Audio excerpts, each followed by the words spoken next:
Hello all, thank you very much for attending our final webinar of this series, continuing education series by Medmont.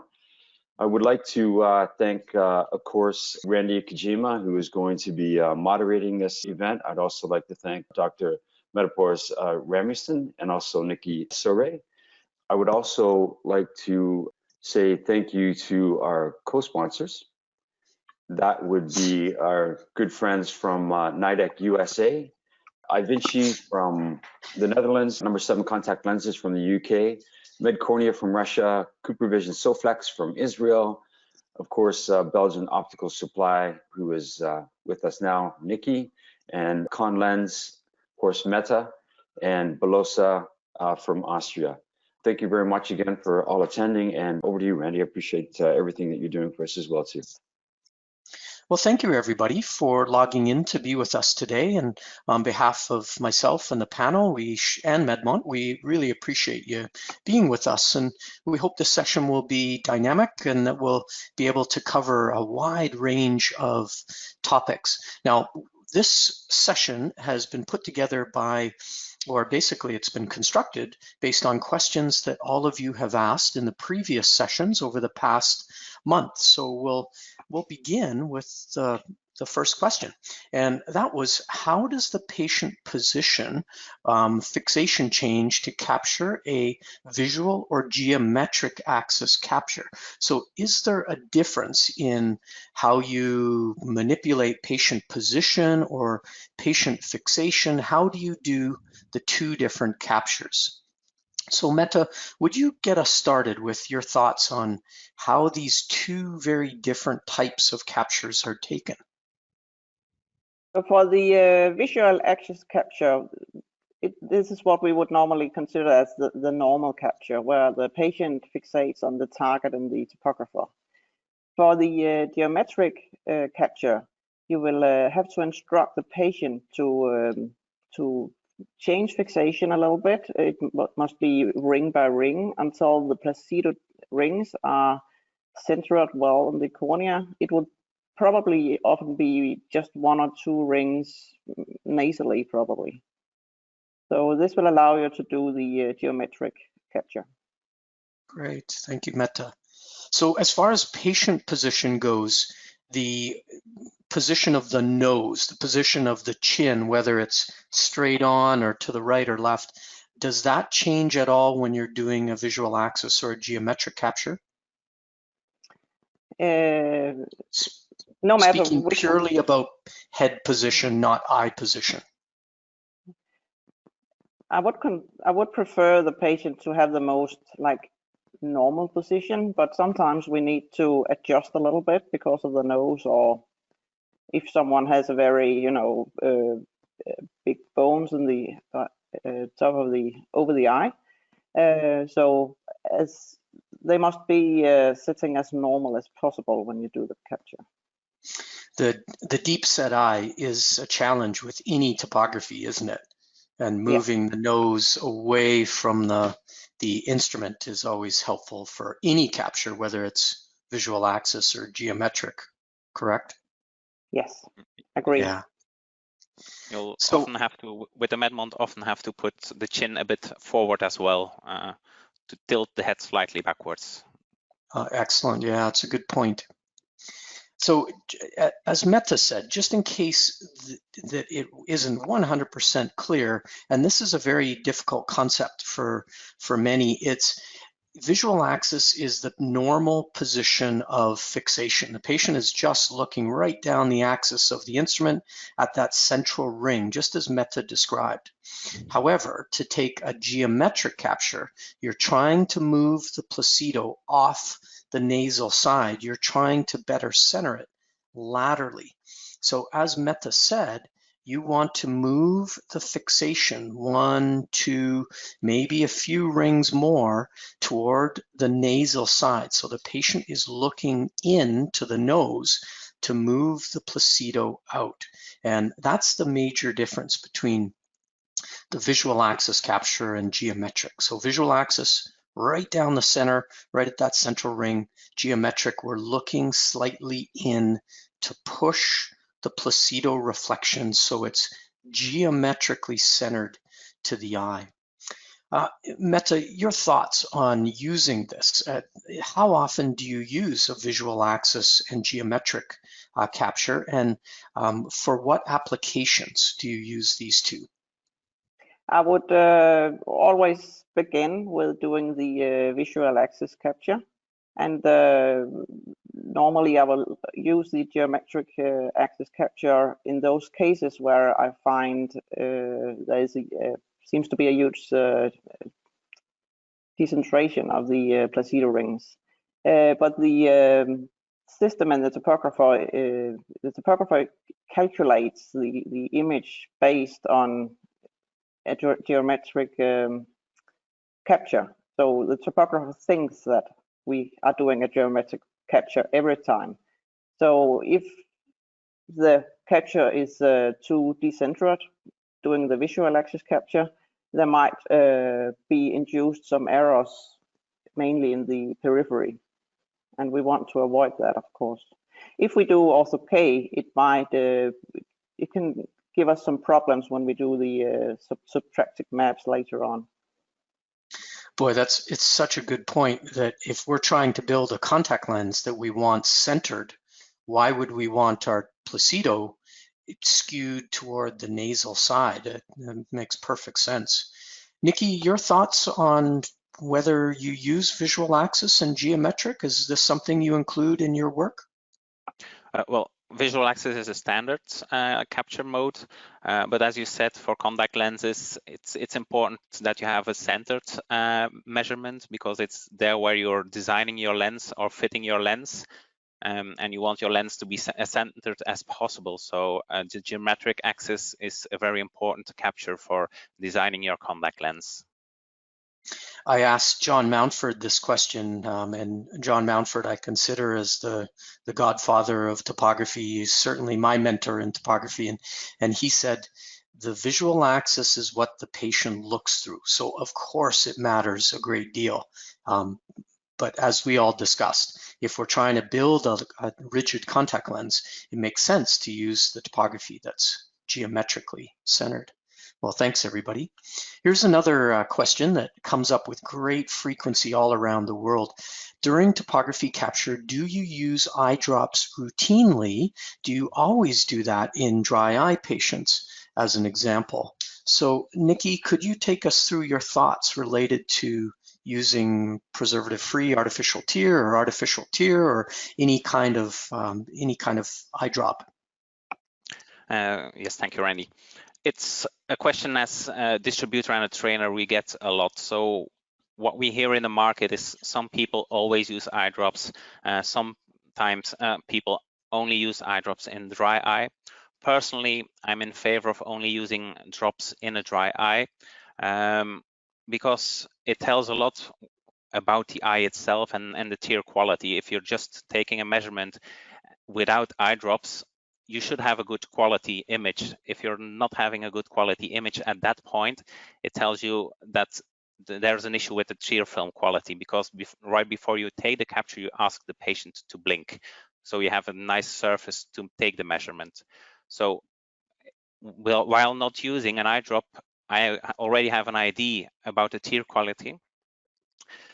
If you're using, if you're in favor of using a tear film drop or a drop to stabilize the tear film, I would use a mild drop, a very fluid drop, just to stabilize the film, not excessively using eye drops. Perhaps wait a couple of minutes for the volume of liquid to normalize into the eye, because otherwise you'll have a lot of deformation also in the tear film.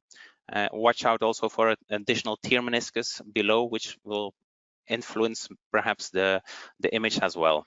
So that's from my end, my perspective on using eye drops. But I know there are people who are always using eye drops. I don't know, Meta, you? Meta, please, your perspective. Yeah, but I agree very much with Nikki. I do the same thing. I always start to do the capture without the eye drops, and then I use eye drops if needed, but only if the outcome of the topography without the eye drops is not sufficient. But also I like the idea of having this evaluation of the tear film already at the first capture. So only guys, sorry, Mette. No, I'm on. I'm curious what your thoughts are related to scarring.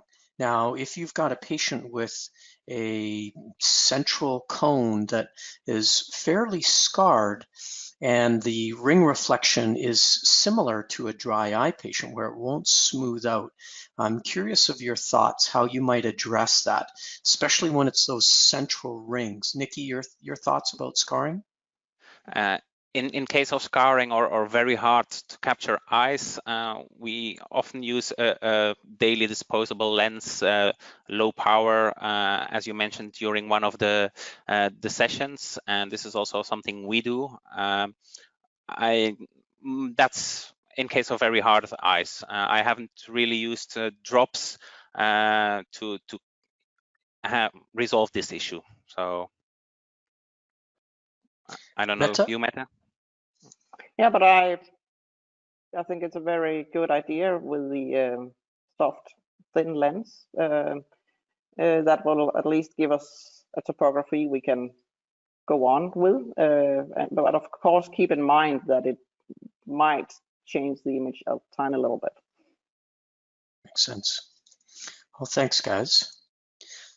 One of the questions that came up is, what is the best value to use, E, E squared, P, or Q, and what is the difference between them? Now, these values are used to attempt to understand the eye from the center to the periphery, and each one is meant to describe that corneal shape or that change from center to limbus, let's say. But why would we use one or the other? And this is an excellent article by Helen Swarbrick, written in the very early days of our kind of push in orthokeratology. So if you want to have an understanding of the difference between E, P, and Q, this is the article to read, Helen Swarbrick.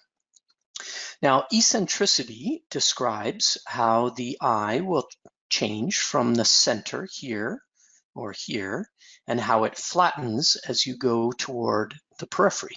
So as we move our point of measure from center to periphery, of course, we know the cornea flattens at a fairly significant rate, and that rate is determined by the eccentricity value. So the higher the change, the more the cornea flattens from center to periphery, the higher the eccentricity becomes.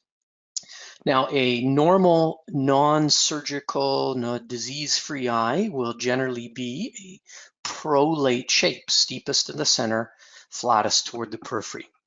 If there's anybody on this webinar that has a perfectly spherical cornea, if you have ever seen a perfectly spherical cornea with a zero eccentricity, I would pay money to see that eye. I would love to see that topography.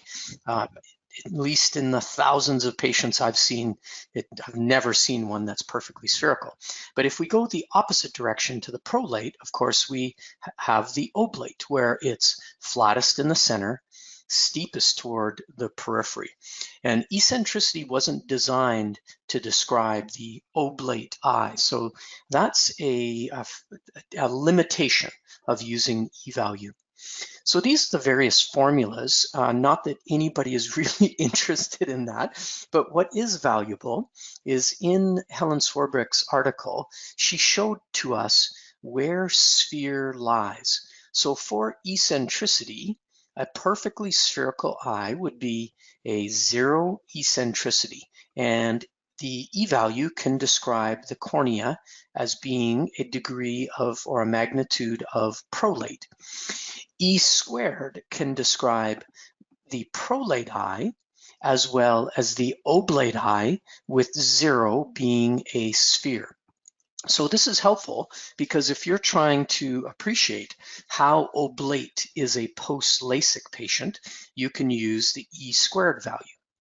Now the P value uses a factor of 1 as being the sphere, and an oblate eye would be greater than 1, and a prolate eye would be less than 1. So it's opposite to what we might do with the E squared value.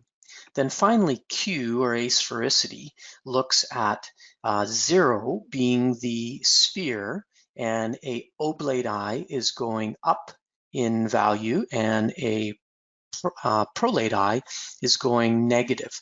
So to give you some idea of what's normal, and we've always known that eccentricity, or for many, many decades, eccentricity was known to be normal at 0.5. P-value is known to be middle of the bell curve at 0.75, and Q-value, or asphericity, at negative 0.25. So that gives you some idea of where the eyes will lie in a normative range. Now, when evaluating an oblate corneal surface, like a post-LASIK patient, one of the questions was, how can E squared be a negative value? How can a squared value be negative? And the formula, again, going back to this formula, is E squared is based on 1 minus A squared over, B squared over A squared. So if B is larger than A, that's when we're likely to see an oblate eye. So in the formula for topography, at least, it is possible to have an E squared, a negative E squared value. And as we discussed in the previous session, if the negative E squared value is greater than 0.25, that's a pretty oblate eye. So that's one of the considerations that you might make related to fitting reverse geometry lenses. Okay, and our next question is, in disease detection, does the 10 diopter axial scale range of power distribution apply to the composite eye capture? And as you may recall, what we discussed was, when you have an eye like this and you're trying to question, is this a droopy apex or is this a early keratoconic, we would look at the scale range. When the distribution of power is greater than 10 diopters, then that might be indicative of an abnormal eye. This eye is around 7 diopters. But a composite map includes much more peripheral cornea. So, Nikki, can you take us through this very good question? Can we still use 10 diopters of scale range in a topography that's giving us so much more peripheral cornea? You will often see that the 10 diopter scale, it's still close, but in composite topography, but you might slightly go over it. And this is just due to the fact that you get so much more data in that periphery, which is much more flatter than the center part. So have a look at your scale, but it's not because it's slightly over the 10 diopters that it's a diseased eye. Look at your distribution, look at your normal map, but even if you're using a composite map, you'll end up often around the 10 diopters, sometimes slightly over, but if it's way over, it's also an indication that it's a diseased eye. So Nikki, your thoughts might be, we would look at the radii of the central cornea and then maybe 5 millimeters out rather than going all the way out to the limbus. Is that where we might be looking at the power distribution? Yeah, that's correct. Okay, so just not going out too far. That's basically what we're trying to avoid, huh? Yeah, okay. Indeed. Another question is, how often do you calibrate your E300 Corneal Topographer? And I can tell you that we're super guilty at the university of not doing this regularly. Nikki, again, maybe I could rely on you. What is recommended for this? What do you do? So based on the manual of Medmont, it's recommended to do it on a monthly basis. What I recommend to my customers is start with a monthly basis. We all know it's something that is overlooked a lot. I recommend to put it in your agenda once a month as a reoccurring appointment. That way you'll never forget it. If you see after a while that the measurements are stable, you could do it perhaps on a 2-monthly basis. But also, if you see month after month, there is a big change, because, for example, if your Medmont is mounted on a unit which is moving a lot, it can happen that there is much more deviation than normal. I would recommend to perhaps look at a bi-weekly calibration. So get a bit of experience where with your Medmont, how much differentiation is there or difference after each calibration there is. Medmont will help you nowadays also after 6 months only, but it will remind you that your calibration has expired. So this is perhaps a helpful thing to keep in mind. And one thing I would like to point your attention to as well is be careful with the calibration ball, because it's an essential part of your Medmont instrument. From the moment there are dents or scratches on it, it's lost then, and you'll have to reorder a new one. So this is also something I would like to point out. So Nikki, you're telling me not to be lazy and to do this every month. How long does it take to do a calibration for those who don't have a Medmont? It's a very quick thing to do. You just take 5 measurements. It's a very easy, intuitive way Medmont have made this up. You just go through 5 measurements, and then you have the option for a quick calibration. It takes a minute or 2 to go through the calibration if you do it on a regular basis, and that's all it takes. So it's something that is done very quickly. Okay, I'll stop being so lazy then. Yeah, put it in your agenda. Next question is the pupil measurement reliable in photopic and scotopic conditions? And from a previous session, we discussed how we might do topography both with the lights on and with the lights off to understand the range of pupil size, especially as it relates to any kind of presbyopic contact lens fitting when we may not have a really large optic zone size. So Meta, can you give us some perspective on, is this Medmont topographer accurate for giving us an appreciation of the pupil? Well, I will recommend to yes do these captures both with light on and light off, which will give us some idea of the extremes of the pupil size.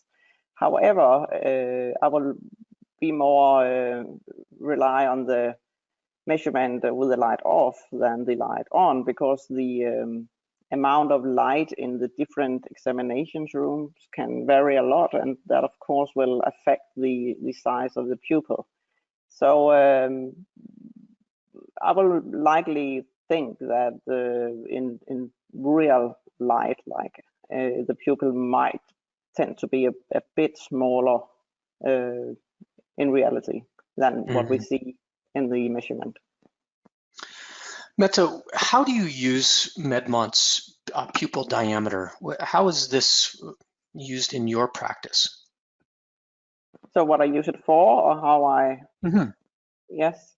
Well, I will use it for doing multifocal lenses to find out how large a zone size I want, but also to when I'm designing lenses, how large or small can I make the back optic zone diameter to avoid that that the lens will create some aberrations in the visual field. So, but also especially in Orthok to allow us to put as much plus into the sensor without making too many aberrations to the vision. Yeah, I think it's so valuable related to that multifocal optics. I couldn't agree more. Nikki, your thoughts? Do you use the pupil diameter often or routinely? What are your thoughts? I follow Meta on this. One additional thing, it's also been in the sessions as well, is very valuable when you're doing topography on top of a multifocal lens, where you can see the add power in the lens, and then you can see if it's really centered over the pupil or not.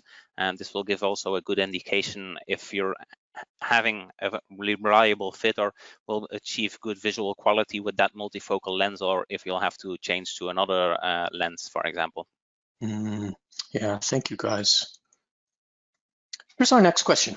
How many days will it take for the cornea to normalize following contact lens wear? I love this question. It's something that has a great concern in the Ortho-K patient, where very often we get patients in Vancouver here, where we're right on the Pacific Ocean. We get a lot of Asian patients, and they may come in having worn Ortho-K lenses, but we have no data at all on their lens. We don't have any history. We don't know what to do. If they need a new lens, we don't know how to modify what they have. So how do we address this when we don't have any topography and we know the cornea is molded? So Nikki, your thoughts on how long does it take before we can get a reliable topography post-wear of any contact lens? Yeah. It's a good question, but also a difficult question, because there is no real answer to this, because it's dependent, first of all, on the type of lens that was worn, how much molding was there, and not only from Ortho-K, but you can have it from soft lenses, you can have it from RGP lenses. Also, the cornea itself and the rigidity of the cornea, the characteristics of the cornea play a big role in that. On average, I would say 6 weeks. What we see often that patients are very reluctant to take out their lenses for 6 weeks. So we often start at 2-3 weeks, and we take a second capture after 2-3 weeks and see if there's still a lot of change. And we do that with the comparison map of the compare function in Medmont. Often it goes longer than those 2-3 weeks, but at least some patients they have seen there's still change, so they accept it more than just saying you have to leave your lenses out for 6 weeks directly. It can even end up changing over a course of several months and even up to a year. So there is no distinct answer, just in my opinion, measure until you have 2 times the same measurement, and then you know you're back at baseline or should be back at baseline. That's my opinion on this. I don't know, Mette, if you have anything else. No, if we are so lucky sometimes that the practitioner who is working on this patient has some old data, for example, like some old K readings or just something that we can compare with the results, that is of course helpful.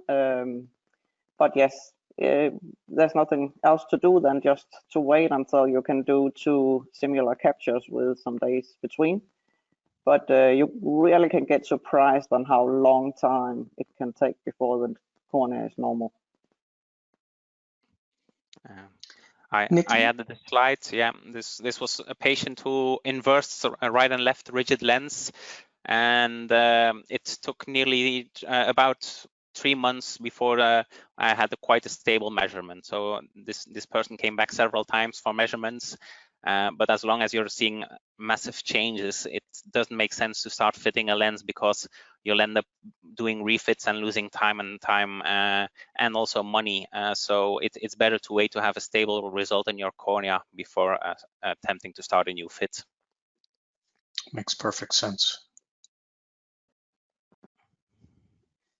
Nikki, was this what you were saying, that to do a subtraction map Yes. between 2 periods? Could you take us through how the subtraction map works and how you would use it to verify the cornea is stable? So you can use this for various reasons. for example, to monitor if the cornea is still changing after contact lens removal, but you can also do this to monitor keratoconus changes, post-refractive, things like that. So it's not only just for monitoring post-lens wear. And you just select 2 maps, and in Medmont you have I guess it's an analysis tab that you have the compare function, and you just select the 2 maps you want to compare by using the control function, and then hits the button, and Medmont will automatically make the calculation and the difference between the 2 maps.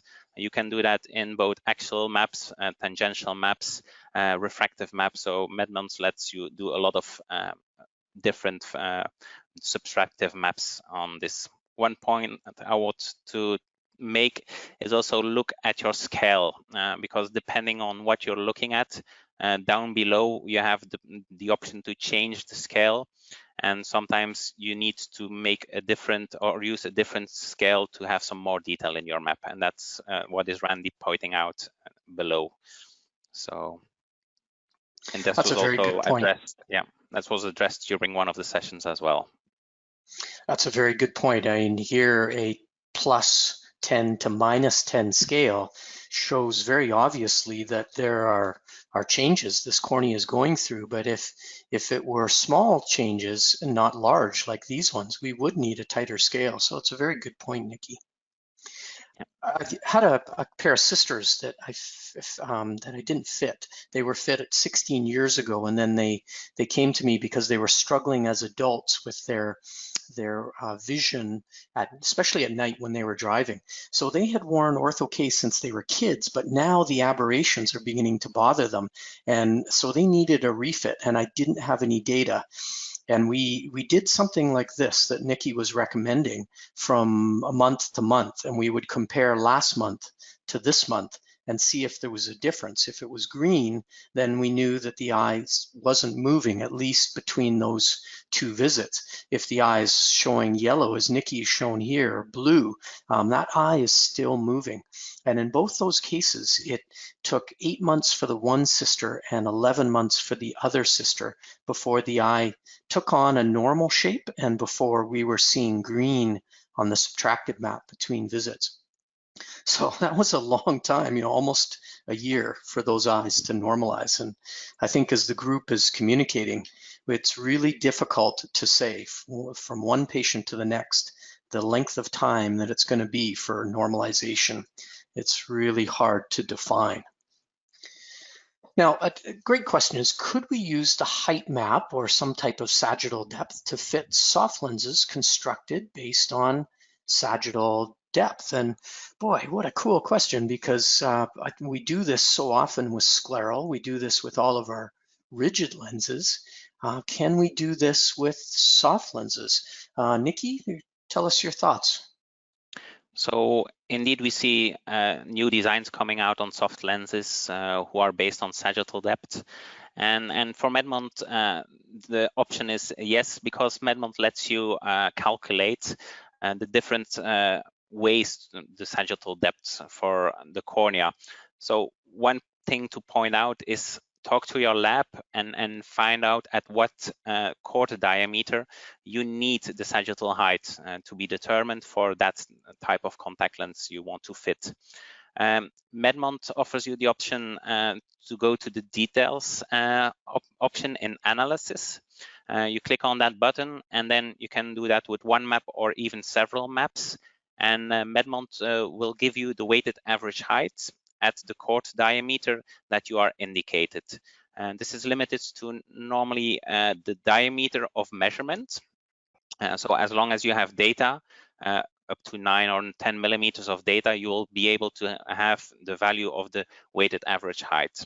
If that's not enough, if you need data for your contact lens, which is for soft lenses often 14, 15 millimeters, you'll need the the estimated height chord function, which is in the attributes menu, and there you can just type in or select the diameter you want, and then Medmont will calculate the estimated height based on 3 different axes.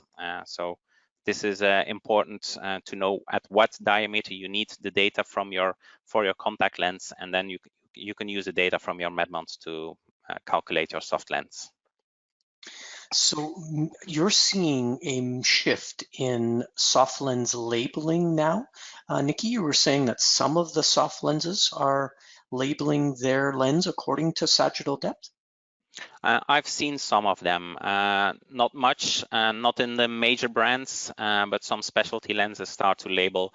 They still use the BC, what we are comfortable with and what we're common with, but you start to see also labeling of sagittal heights in soft lenses as well. There's been some great work by Afe, Vanderwerp, and colleagues to measure sagittal depth of the eye and compare that to soft lens sag. So I think that's really exciting that we're taking soft lenses in a much more mathematical direction for lens construction. I really love to hear that you're seeing custom lenses being built based on sagittal depth. That's exciting. Now, next question, what add power has benefits for myopia control in kids? And we discussed along the way how we might use the Medmont topographer to have an appreciation of the power distribution within the eye. So we would focus here on the pupil, the dotted red, and determine the radius of change at the center, the power change at the apex or visual axis, and then the difference from that point to the pupil margin. In this case, this patient has a 3.62 diopter add. So Meta, for myopia control, we have Orthok, we have soft lenses, even glasses are used today for myopia control. What plus should we be using within the optic space that we have to create good myopia control? It's a very good question, and the adequate amount of plus has been discussed as long as myopia management has taken place. There's a lot of different opinions on this subject, but what we know is that we cannot have too much plus in the periphery. So the short answer is as much as possible. The great thing about the Medmont is, like we can see here in the slide, that you can actually see how much plus is distributed within the pupil area. So that is that helps us to know if the plus really gets into the vision and has an effect.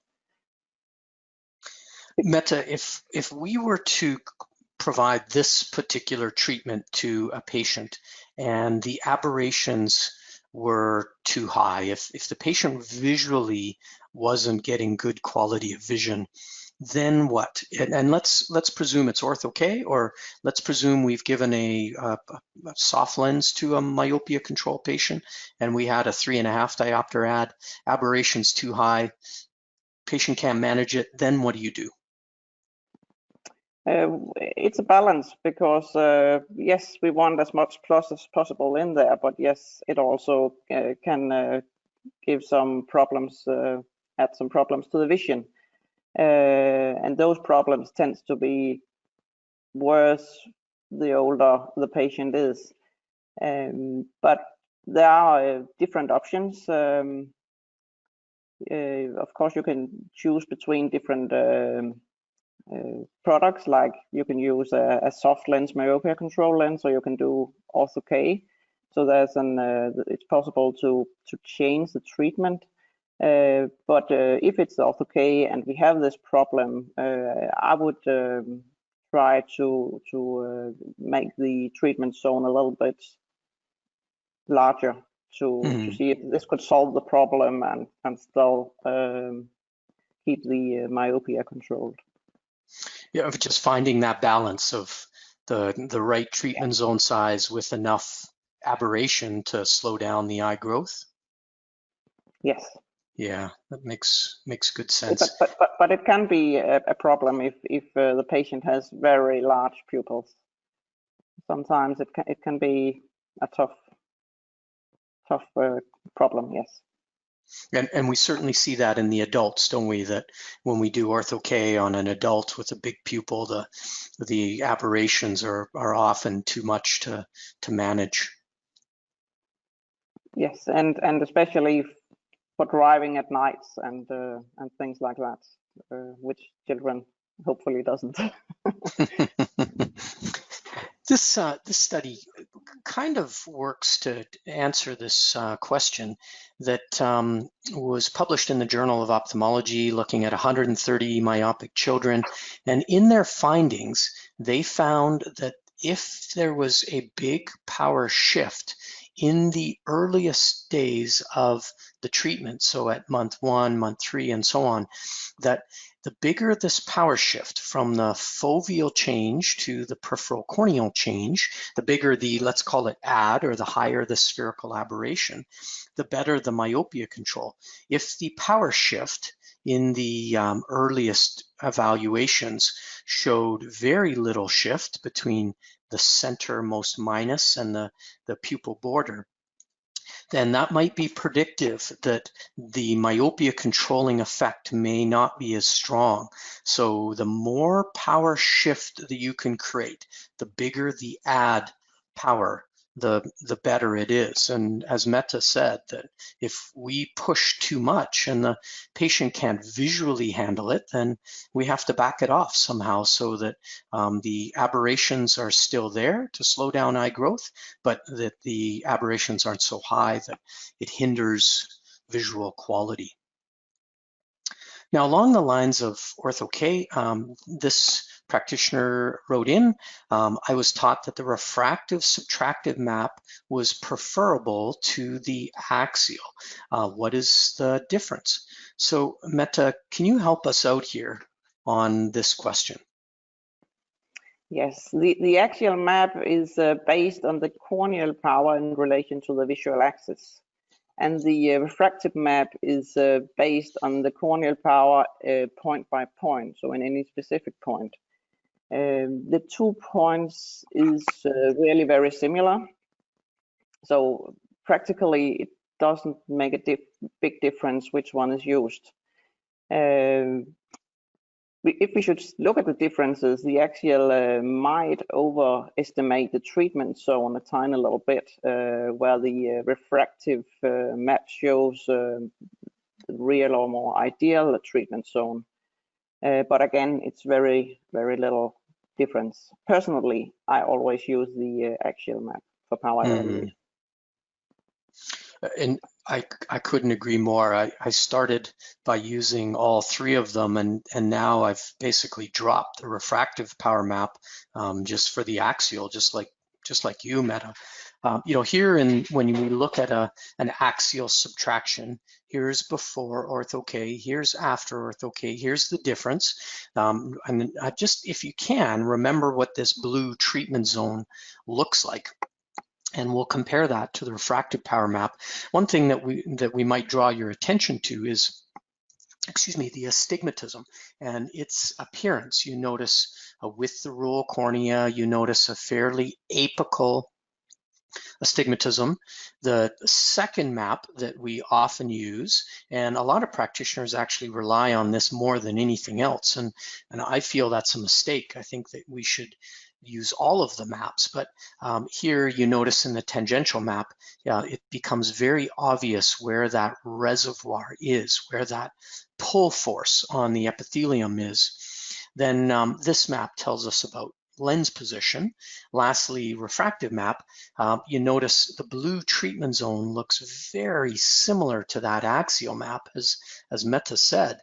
What's significantly different is the appearance within the pupil, comparing before and after. It's very difficult to appreciate the astigmatic shift and how you've altered that radii that may contribute to vision and power.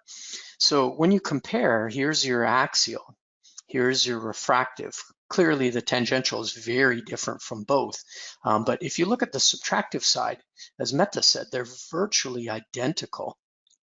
So for axial, you understand the refractive change, you understand the astigmatic effects, and then you understand the treatment zone position. With the refractive power map, you also understand the refractive change, you also understand the treatment zone position, but you have a better understanding of the treatment zone size. Now, Nikki, your thoughts about using axial versus tangential versus refractive? Do you rely on one specifically? Do you use all three? Share with us your thoughts. I do the same as Meta. I use the axial map, the tangential map, but I hardly ever use the refractive map. In my opinion, the axial map and the tangential maps tells me nearly everything what I need to know, so I won't get any additional or real additional information from the refractive map. Meta, do you rely on the tangential over the axial over the tangential, equal? What are your thoughts about using these in ortho-K or refractive surgery? It depends what information it is we look after, because yes, the axial map only tells us about the refractive outcome, but certainly for evaluation of the centration and the whole fit of the lens, how it affects the eye, is definitely I would look at the tangential. The tangential is also able to tell us if this ring, as we see as a red ring in the tangential map, is like a circle. It's very important if we are fitting myopia control that this ring is present all the way around. Because if it doesn't, if we only have like 2 half circles, we might not create this like, let's say, vacuum that we want under the lens to create the stability of the myopia management. So yeah, thank you for that perspective. I think you guys are right. We could use all three, and for that listener that felt that the refractive has value, you're absolutely right. It doesn't. You don't need to drop it from your repertoire of analyses. If you want to just focus on two, you may not be missing that much by using just axial and tangential. This was more of a statement rather than a question, but I thought this was a really good point that would be worth us discussing. As an ortho-K fitter, I can say that axial power change in the center is surely correlating with the amount of refraction corrected, but they are not the same number, at least in some designs. You can never get away without actually checking visual acuity. So a great comment that I thought was worth discussing. Meta, could you provide some of your perspective on this one? Yeah, I totally agree. I always recommend to do both visual acuity check and refraction, both with and without lenses at any follow-up visit in Ortho-K. The subtractive map gives a very good and accurate measurement, which certainly correlate with the real outcome.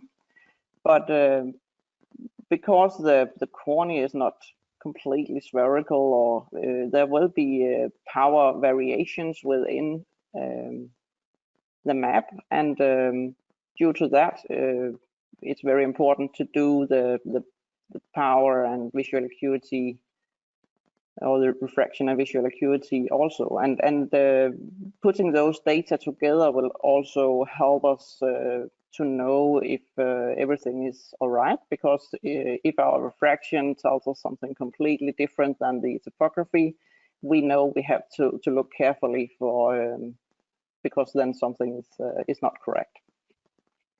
Makes sense. Here's an example where after one night, if we were to click our cursor right on the center, this patient is showing a 1.56 diopter refractive change. So using an axial or refractive power map, using that central power shift should give us a very accurate understanding of this patient's true shift in refraction. Now, if we were to do a autorefraction on this patient, the autorefractors tend to have a large entrance pupil. So there's a lot of aberration that the patient may be picking up, and the visual system interprets that as the need for more minus or more cylinder.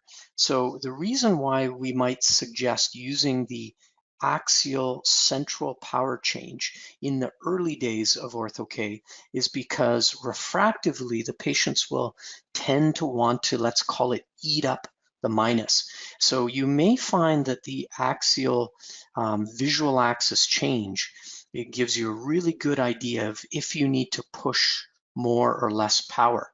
And then after 9 nights, you notice that pupil filling in significantly, and it really alters the whole corneal surface. As Mette described, we're going to smooth out and sphericalize that cornea. And that axial power change should become 1-to-1 with the refractive change after full effect, which we know is 7 to 10 days. So we've got to give it a little bit of time to have those two come to an agreement. Now, this work by Ahmed Alabri and Helen Swarbrick in the early days of Ortho-K showed us that Ortho-K full effect is 7 to 10 days. So if we're trying to understand what's going on after night 1 or night 4, we really don't have the full picture. It's helpful to wait out for full effect so that we have a much better understanding of the over-refraction, if any, the vision, everything that Mette had described for us. So I think this study is one that any new orthokeratologist really needs to appreciate, because it pushes you to wait out your effect. If you're not sure about what's going on, waiting out full effect really makes things much clearer. Is it an ideal outcome, or is it something that we need to modify? Did the effect not come out the way we desired it to? This was a great question. What range of astigmatism correction is possible with orthokeratology? And I'm super interested in Mette and Nikki's thoughts on this question. Mette, could I start with you? Give us your thoughts about astigmatism and Ortho-K. This is a question I have been asked very many times, along with the question of how much power can you change in Ortho-K treatment. And the answer is you cannot put a specific number of diopters to answer this, because there's different factors that will affect what is possible. And this goes to the how flat or steep are the cornea. You can change more, correct more minors on a steep cornea than you can on a flat cornea.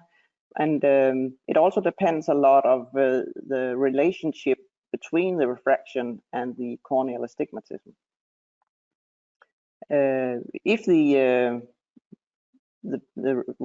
astigmatism from the refraction is the same as on the cornea, this is the best. You probably have the best success rate on this. If the astigmatism is higher or lower than the refraction, it is possible to design an Ortho-K lens with a toric back surface to actually change the cornea into be more or less toric than it was before. For that, I would always recommend to begin with the normal spherical Ortho-K, and then after that has like settled, you can redesign based on the residual astigmatism. It can also have a huge effect if the astigmatism is combined with a spherical power or not. So the success rate would be higher if you have like a -3 with 2 diopters of astigmatism than if you have like only a -0.5 with 2 diopters of astigmatism. So there's a lot of factors that matters. But yeah, as a rule of thumb, if the astigmatism is higher than 2, or if the astigmatism do not correlate with the corneal astigmatism, I would recommend to ask your lab case by case. Mette, I love the idea that we are moving in a very customized manner for astigmatism. You had mentioned using a toric in the optic zone, so different hydraulic powers across the two meridians. I think that's so exciting that that's the next direction that we might follow in Ortho-K. You know, Mette brought up a good point that we have to appreciate that we have different eye shapes and different relationships with the refractive sill. Clearly, our apical astigmatisms are much easier to manage in Ortho-K, that our limbus to limbus is tougher. So that's a factor. It's not just how much astigmatism the patient may have, but it's the shape of that astigmatism and how easy or difficult it is to push out of the way. The against the rule astigmatism offers some challenges in terms of centration, but refractively, I don't know if it's as much of a challenge as the centration might be. Certainly, if we neutralize the against the rule and we also have lenticular coming through, then that's a problem. Now you'll notice here in this Ortho-K on this apical astigmat, we did a really good job of sphericalizing the cornea, of pushing the astigmatism out of the way. But in this limbus to limbus case, we've basically left all of the patient's cylinder there. So there are times, as Mette described, that we're going to be able to move it out, and there are going to be times when we may not do much to alter that astigmatism. And clearly, the landing has to be altered for each eye to ensure that we have that 360 degrees of alignment. Mette, your highest corneal or refractive astigmatism that you've been able to fit in Ortho-K? What is, just give us an anecdotal, one patient was as high as? I think we are maybe around 4 diopters of astigmatism. Wow, that's awesome. That's an amazing amount. Nikki, in your findings? I'm not a full-time fitter, so I personally don't fit a lot of lenses myself. I've seen cases of 4 diopters and higher as well, but then you're looking at custom Ortho-K lenses. You'll not do that with your off-the-shelf Ortho-K standard design. You'll need toric peripheries. You also have corneas which are standard steeper with the flatter corneas. You won't achieve that much cylinder correction. So it's dependent on various factors, of course. I feel like I do a decent job of myopic Ortho-K. I don't feel like I do a great job with astigmatic Ortho-K. I don't feel it's as predictive as it is with myopic. So case by case, as the team described, I think that's the way we need to approach astigmatism in Ortho-K. Another question, and related to Ortho-K, and I thought this was kind of a cool topic for discussion. Would you create a multifocal shape for presbyopia with Ortho-K treatment? Wow, is this possible? Mette, here we have our myopia controlling topography, where we go from most minus to least minus or most plus in the periphery. One might presume that this is like a multifocal contact lens. Can this work? It is a very logical and good question because what we see of, like you just showed on the other slide, that the Sure. power distribution pushes a lot of plus into the periphery of the pupil. We would think that this would work the same way as a center distance multifocal lens. But it is my experience that it doesn't. Ortho-K patients, they have basically the same demand for additional correction when presbyopic. Though we can see that it might add a little bit of addition for them, so they might be able to wait a little longer until they get really presbyopic to begin to have additional help. And of course, it should also be mentioned that there are presbyopic Ortho-K designs in the market, though with various success rate as far as I am familiar with. Yes, but it's something that we would really love to have to do better in the future. Yeah, certainly it's an area that could be explored more. As you suggested, there's been plenty of cases that have been presented at conferences and symposia that have suggested we can do this.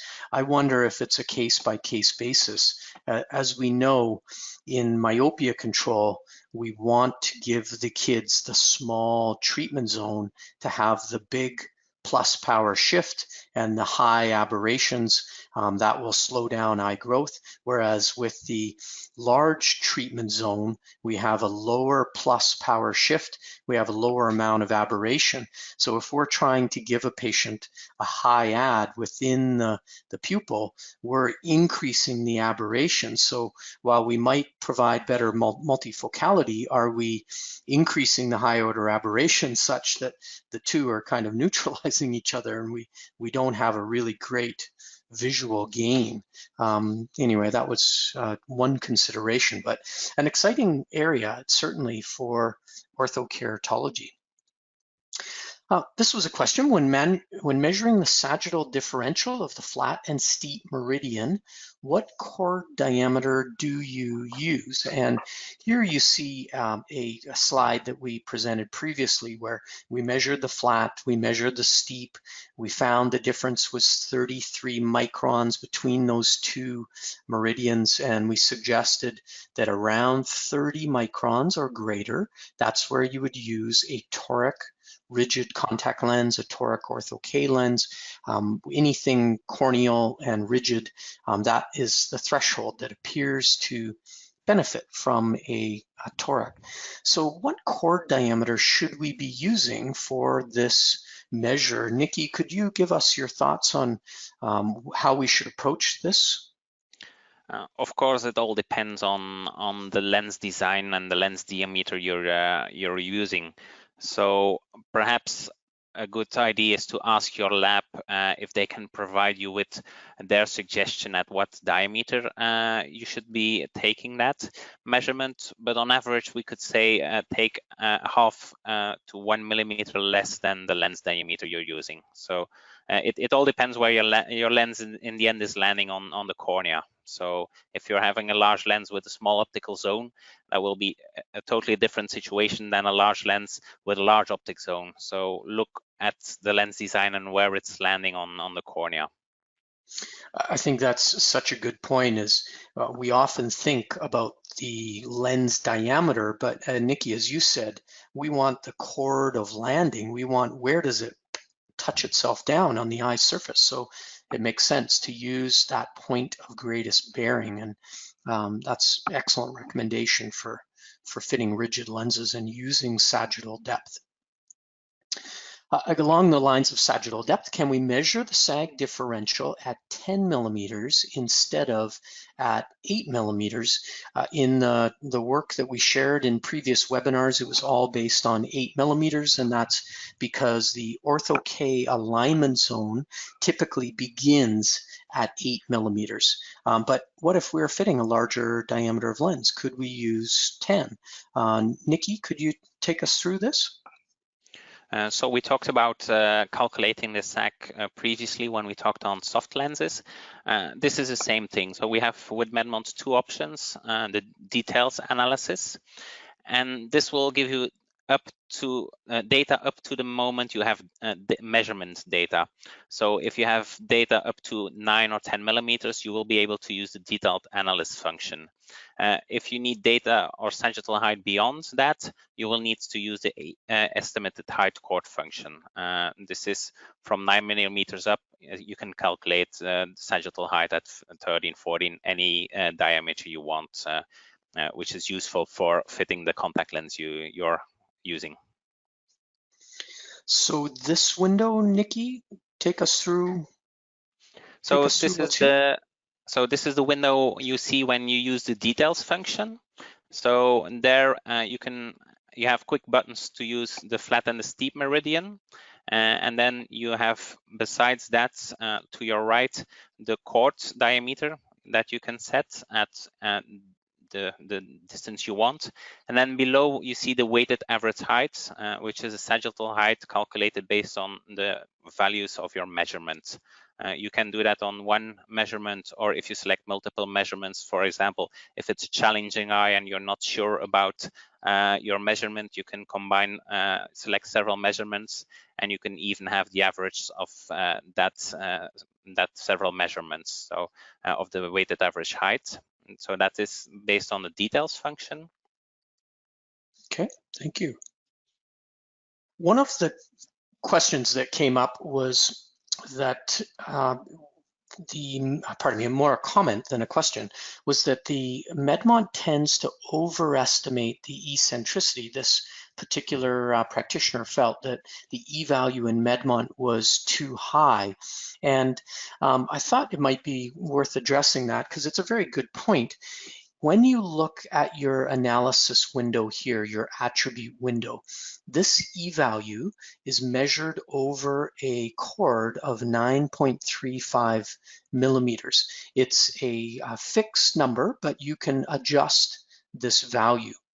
So if your lens chord of bearing is less than 9 millimeters, like an Orthok lens, its alignment zone begins at 8 millimeters, we should not be using this value here because this is meant to describe the cornea as a whole, but as Nikki said, not the chord of bearing. So for a practitioner that's trying to build a lens that requires the E value at a specific chord, I would do what Nikki has shown us, go to the analysis and details window, set your chord value at the appropriate diameter, and then record the eccentricity from here.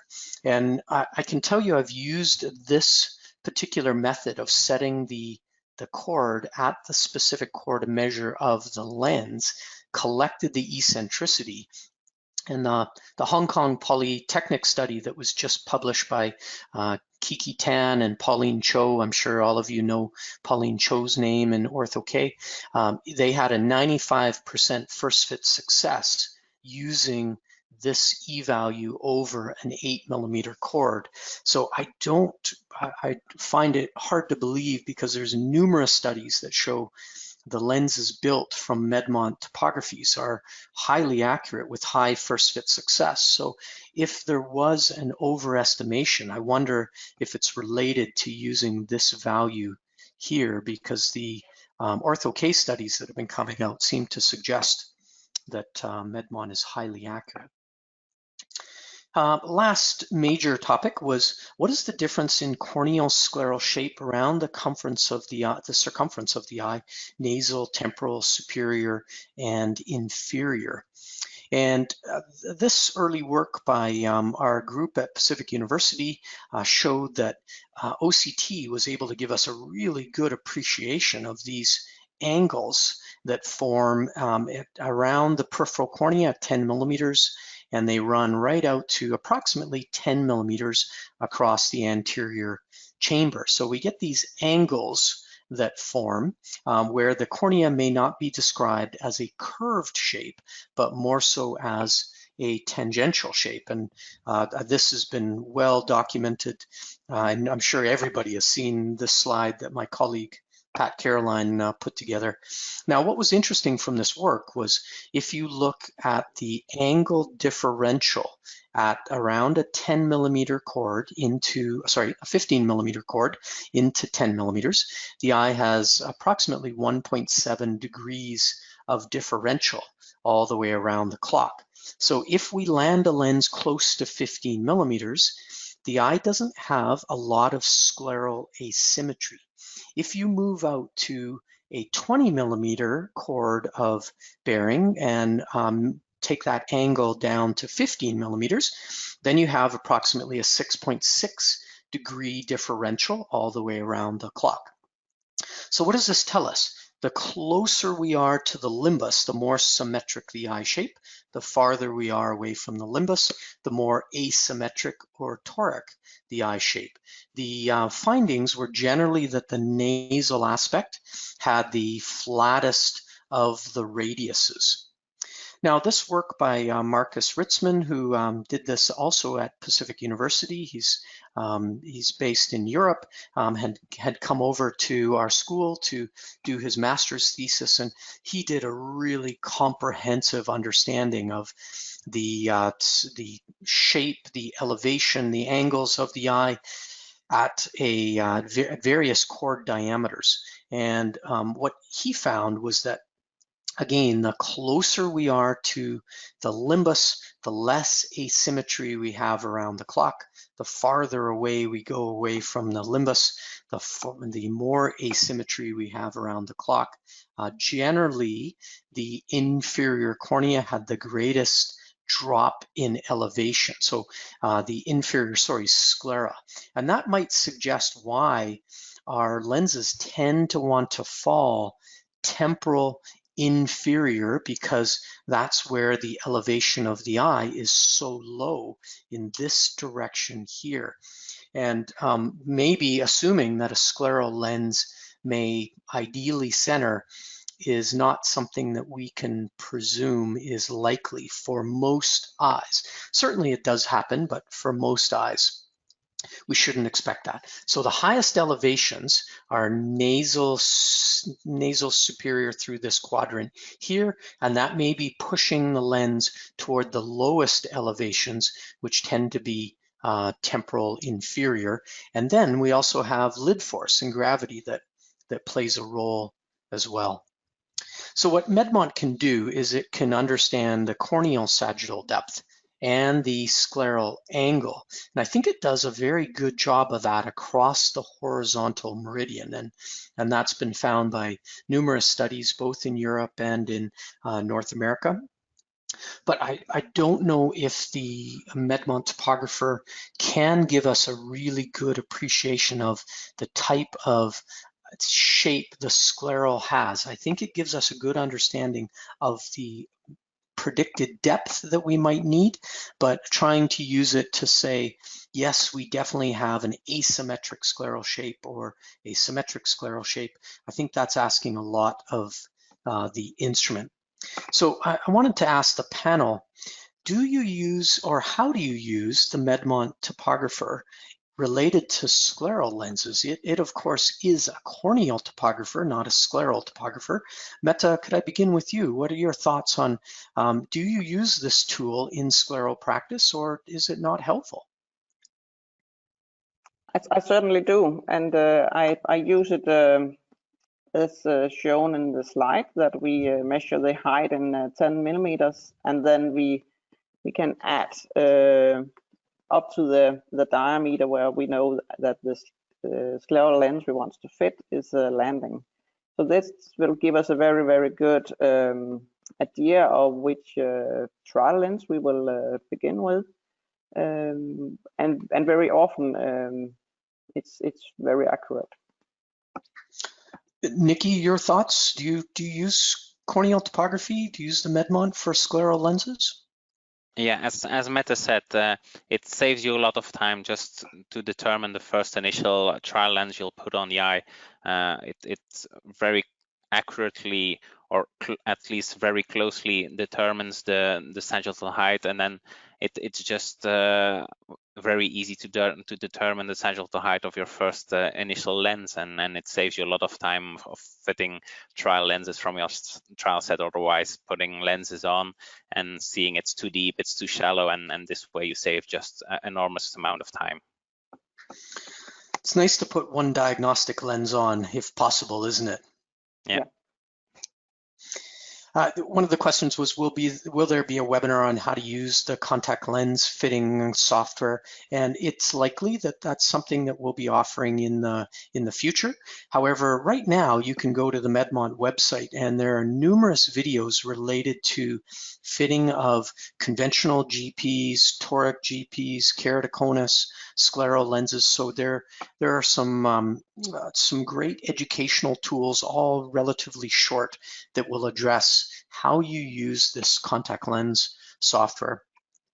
I wanted to, as my last question, I wanted to ask the panel, how do you use the contact lens software in Medmont? What types of fits do you use it for? What types of lenses or conditions? Meta, could I begin with you? Do you use the contact lens software? Indeed, I use it a lot, and especially to design custom designed Orthok lenses, but also for almost any kind of lenses. It gives such good information on how much toricity we need to add into the back surface of the lens to achieve a good fit. So I think one of the things that I really like about topography is to understand the astigmatism in each eye, because it can be so different. But also, of course, for irregular corneas, and I just love the moment where we can like design the lens in the software, see the fluorescein pattern, and then actually see the lens on eye after it's made, and see that these images are actually identical. Nikki, your thoughts? Same as Meta. So one of the great things about the software as well, it's even independent of any lab. There is you can have a 3 curve, a 4 curve, 5 or 6 curve even. You choose the lens you want. You can design it to the diameter you want. You get a quite accurate fluorescein image from it, and certainly from those challenging eyes, it can save you a lot of time in trial fitting just by playing with the software and trying to find a good fit up front with the software before placing any lens on the eye.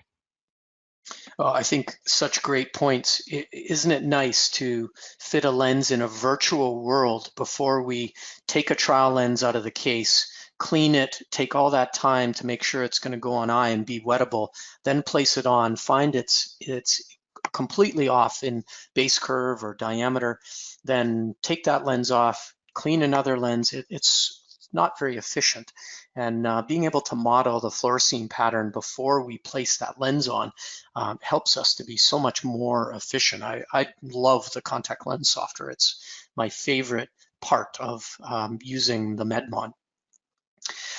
Everybody, thank you very much for attending. We'd encourage you to hang in there just for another second, and we'd like to do this brief poll to kind of have a better understanding of your thoughts related to a few topics, and that will also give you an understanding, because you'll see how do your colleagues respond. Chris, do you want to take it from here, and Jill, do you want to bring up the polling questions? Thanks, Randy. Again, the first polling question is, are you considering incorporating specialty lenses and topography into your practice? Well, very interesting. 88% of you, I'm sure, as I see a lot of very familiar names here as well, too, I see that some of you have already incorporated. And I'd be interested to maybe get some feedback as to the why we see the no's as well, too. So please feel free to send us your information, or you can send it to info@medmont.com. I'd be very interested to see your viewpoints. Jill, do you mind going to the next question, please? What are some of the biggest challenges you're facing when it comes to starting a specialty contact lens practice in your particular part of the world? Wow, interesting results. I can tell you that a little bit of a push here, but I can tell you that with this particular webinar that we're doing, this series of webinars that we're doing, is that a price point is going to be quite good. We're doing I guess given the times that we're dealing with as well too, and we understand a lot of practices have gone through some difficult times, I highly recommend that you download the distributor information and reach out to your distributor and get pricing on this. Another thing too is I guess when I see the 33%, I really look at that and say that obviously there's some more things that we need to do as far as training is concerned. And as I say, this is a continuing education, so we'll definitely be doing some more education series based on your questions as well too. I think the format was good, and I sincerely appreciate all the questions as well too. Proper training, again, obviously we need to definitely look at that and incorporating things as well too. And as I also suggest that you do is you reach out to your distributors as well too and get a virtual demo as well. Thank you very much for your input for that. Do you mind throwing up the other polling question there, Jill, if you don't mind? Wow. That's great to see for the 79%. For the 21%, the reason that I put the dues report in there is because the dues report, part of the protocol that they've suggested is that you use a non-invasive tier method for determining, but for evaluating dry eye. I highly recommend, and as I say, there is a dry eye function within the Medmont topographer, and it's a very valuable tool in assessing or helping to assess a dry eye patient, kind of one of the first steps. It's a good tool, and it's a highly recommended tool as well too. As I say, it's a lot more accurate than what you're going to be getting from putting fluorescein into the patient's eye and doing that way. Sincerely appreciate all your time. Randy, I can't say thank you enough to yourself. I can't say thank you enough to Meta and to Nikki. It's been a phenomenal experience for myself, and I hope it was a great experience for a lot of our listeners as well too. As I say, this is not the end. This is just the beginning, and we look forward to doing another webinar with all of you as well. Again, thanks again to the panel. Thanks, everyone. Thank you. Bye-bye. Bye. Take care, guys. Bye-bye.